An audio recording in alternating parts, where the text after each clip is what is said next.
So I was kicked out of yet another Israel-Palestine debate live this morning for stating this to Israelis, that the indigenous claim is not a good claim for being allowed to control a piece of land, which is why I'm also not for handing over ownership of the U.S. to indigenous Americans or the people that they may have taken the land from. Because at the end of the day, the land belongs to whoever wants it bad enough or does more effectively to keep it than the other guy.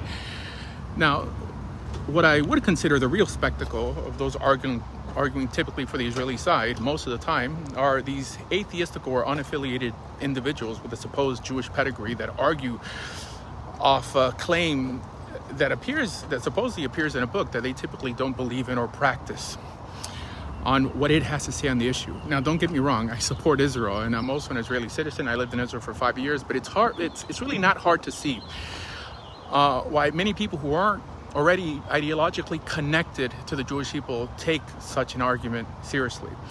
And being that indigenous Arabs also make an indigenous claim on the land means that the argument is really not an effective one. Not to mention that in Judaism we know that someone who is a convert to Judaism, i.e. without a Hebraic pedigree and is Torah observant, could also make a claim to the land. Meaning that even from our source material, you don't need to be indigenous to be allowed to reside in the land or even control it.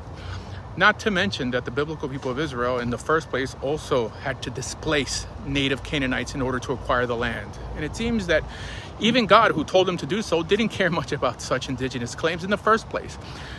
And also that the same God taught us that the land doesn't belong to Israel, but to him, and that we're just workers working his land, and that only Torah observant Jews are allowed to live in it. But those Israelis will never tell you that. Meaning, if you were an ethnic Jew, whatever that really means in biblical times, and you were not Torah observant, you would either be kicked out of the land or be killed by Jews. Actually, have you ever asked how long biblical Israel actually lived in the land? Well, it was a total of 1,300 years. And have you also asked how long did Muslims live in that piece of land?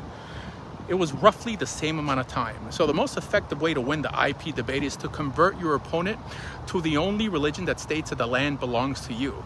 I mean, really only Torah observant Jews it belongs to, but regardless, it's a start.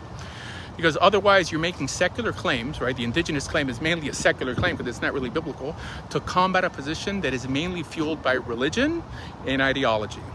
That's it.